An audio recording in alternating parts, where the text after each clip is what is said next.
And when I am president, we will only fight wars that are constitutionally declared by Congress.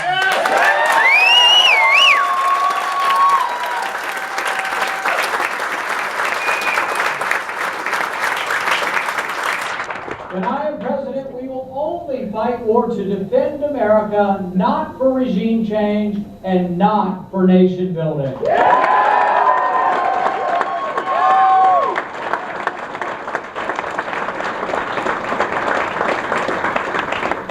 Now, one candidate in particular wants you to give him power. He tells you he's so rich, he must be smart. If you give him power, he will fix America. But you know, there's another tradition in America. A tradition that believes that power corrupts. And that our goal should not be to gain power, but to contain power and to limit presidential power.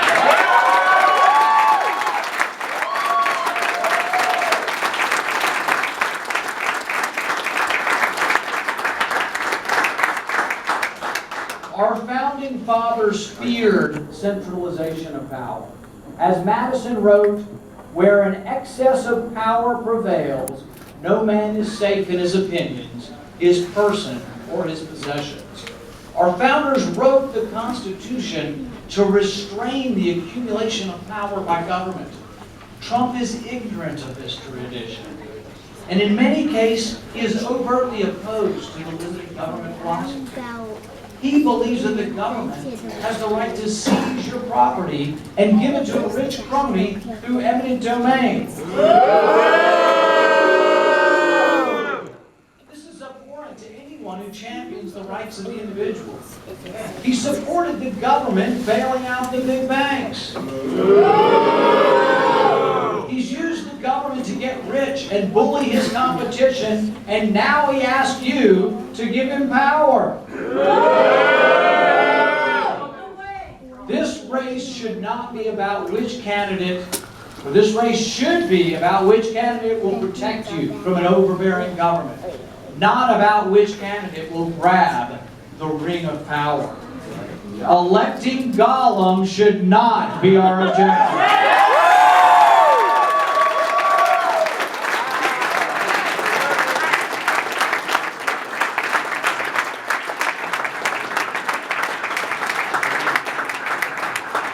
I'm the only one in this race who doesn't want power or dominion over you. I want to set you free. I want to leave you alone. And I want a government so small you can barely see.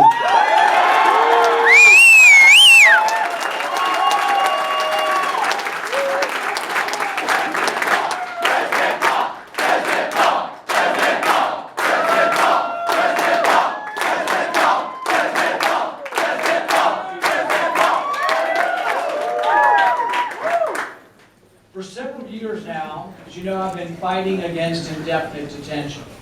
This is a law that allows American citizens to be imprisoned without a jury trial. A law that was unfortunately signed by President Obama a few years ago. My fear is that one day a president might use indefinite detention the same way FDR did, to send Japanese Americans to internment camps, or to detain African Americans like they did in the Old South. Power corrupts, as we have seen with an out-of-control IRS, using its power to harass and intimidate conservatives for their political beliefs. The IRS presumes you are guilty until proven innocent. Imagine being detained without a trial, because your own government deems you suspect, but does not have to prove it.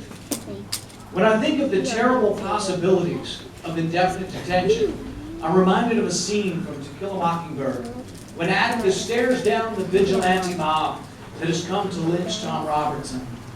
Luckily, Scout comes to the rescue, as she always does. She recognizes the leader of the mob as the father of a boy from her class. I go to school with your son Walter, she says.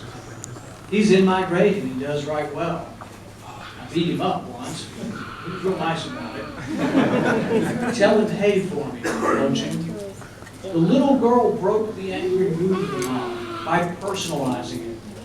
Scouts found the inner humanity that exists even in a mob held bent on violence.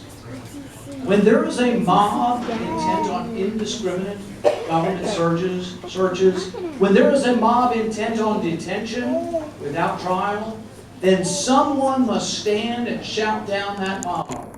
As president, I will not only shout down the mob, I will end indefinite detention once and for all.